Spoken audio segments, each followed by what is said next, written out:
Hello guys, मैं पवन Sinha. Chapter 1 समय की शुरुआत, इतिहास, कक्षा 11वीं आर्ट्स से मैं सिर्फ क्लास ले रहा हूँ। मैं आपका आज पहला क्लास है। सब्सक्राइब, लाइक एंड शेयर ज़रूर करें। चलो फिर देखते हैं। Okay, thank you.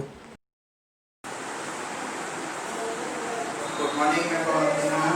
समय की शुरुआत चैप्टर नंबर 1 इतिहास कक्षा 11वीं के बारे में हम पढ़ेंगे। तो मैं धीरे धीरे क्वेश्चन को बस बता रहा हूँ मैं अभी, और उसके बाद फिर मैं बड़े क्वेश्चनों को देखते हैं। पहला, आरंभिक मानव के भोजन प्राप्ति के मुख्य साधन क्या थे? आरंभ में जब मानव जब आया तो उसके खाने का मुख्य साधन क्या रहा होगा? जमीन के अंदर का कंदमूल रहा होगा, और पेड़ पौधों से जैसे उसके फल हैं जो खा सकते हैं, या जंगली फल हैं, इन सब ये क्या थे इनके प्रमुख साधन। दूसरा, आधुनिक मानव के प्राचीनतम निवासी कहाँ मिले हैं? तो इथियोपिया देश जो अफ्रीका महाद्वीप में है। कहाँ है? अफ्रीका महाद्वीप में है। क्या चीज? इथियोपिया देश। प्राचीनतम आदि मानव के इतिहास के चिन्ह कहाँ पाए गए थे? ओल्डुबई गोर्ज में पाए गए थे। क्या? ओल्डुबई गोर्ज। ठीक है, मैं इसका शॉर्ट स्क्रीन पे इसके भेज दूंगा या मैं वहाँ पर लिख दूंगा। तीसरा, ओल्डुबई गोर्ज में किन मानव प्रजाति के जीवाश्म पाए गए थे? तो ऑस्ट्रेलियोपिथेकस प्रजाति। ठीक है, ये मानव का एक रूप है। ठीक है, प्रजाति का नाम है अल्टीमारा। क्या है? अल्टीमारा गुफा है जो स्पेन में स्थित है। अल्टीमारा क्या है? एक गुफा है जो कहाँ स्थित है? स्पेन में। जहाँ मानव के अवशेष चित्र अंकित हैं। मनुष्य के अवशेष चित्र मतलब कि उनके मरने के बाद जो भी बचाव है, मरने के बाद जो हड्डियाँ वगैरह रहती है, क्या बोलते हैं? अवशेष बोलते हैं। हादसा कौन थे? हादसा एक अफ्रीका महाद्वीप में शिकारी और भोजन करने वाले लोगों का एक समूह था। ठीक है, ये जनजाति है। हादसा क्या है? एक जनजाति है। अल्टीमारा गुफा क्यों प्रसिद्ध है? गुफा चित्रों के लिए और जानवरों की कलाकृतियों के लिए अल्टीमारा गुफा प्रसिद्ध है। भाषा का आविष्कार कब हुआ? लगभग 20 लाख वर्ष पूर्व भाषा जो हम लोग लैंग्वेज बोल रहे हैं उनका आविष्कार हुआ था।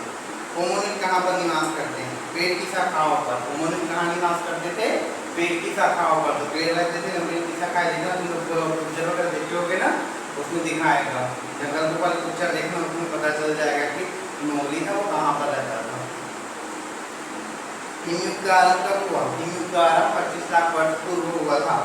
आदि मानव के अस्तित्व का पता लगाने वाले प्रमुख व्यक्ति कौन कौन थे? ठीक है, जो आदि मानव है उसके अस्तित्व का पता लगाने वाले प्रमुख व्यक्ति कौन था? कार्ल फुलब्रॉड एवं हर्मन साफ हौसेन था, जो जर्मनी का था। और दफनाने की प्रथा का किस काल में हुआ?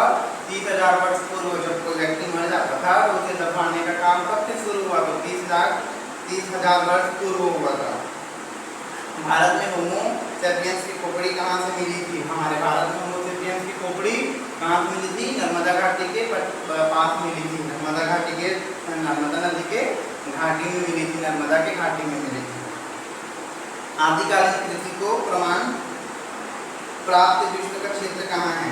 मध्य सागर के तट से ईरान के जाग्रोस पर्वतमाला तक फैला क्षेत्र यानी उर्वर अर्धचंद्राकार क्षेत्र कहा गया। इसी को हम आदिकाल कृषि मतलब इन लोगों के कृषि का प्रमाण मिला है।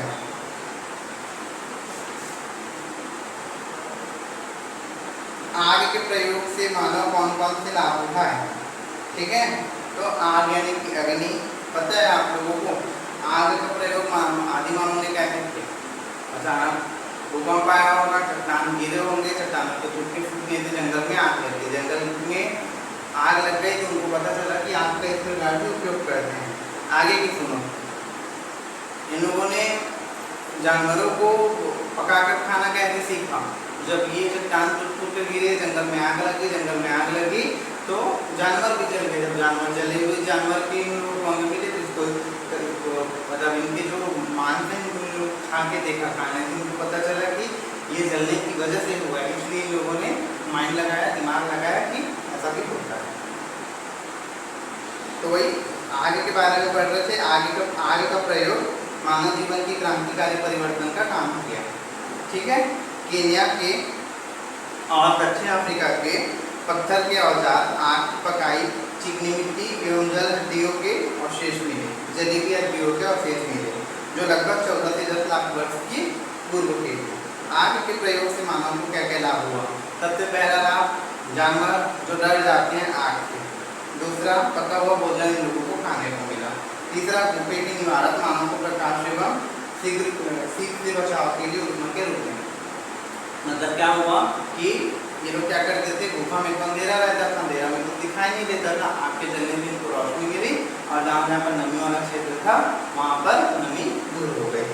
औजार बनाने के लिए भी, मतलब धातु औजार बनाने के लिए आग का उपयोग किया गया। लकड़ी को कठोर करने और भाले जैसे नोकदार औजारों के निर्माण में भी इसका प्रयोग किया गया। एक महत्वपूर्ण इम्पोर्टेंट क्वेश्चन, प्राइमेट क्या है, इसकी प्रमुख विशेषता बताइए। प्राइमेट, जिसे हम नर मानव बोलते हैं, यह स्तनपायी जानवरों का सबसे बड़ा उपप्रजाति है। इस वर्ग में बानर, लंगूर और मानव ये तीनों शामिल हैं। लगभग 360 वर्ष पूर्व एशिया और अफ्रीका में स्तनधारी प्राणी प्राइमेट श्रेणी का उद्भव हुआ, जिसकी मुख्य विशेषता, पहला, मादा बच्चों को जन्म देकर दूध पिलाती है, ठीक है, जो आज भी होता है। दूसरा, दांतों की आकृति भिन्न भिन्न होती है, मतलब इनके जो दांत है अलग अलग आकृति के होते हैं। शरीर पर बाल होते थे और चौथा, गर्भकाल इनका लंबा होता है।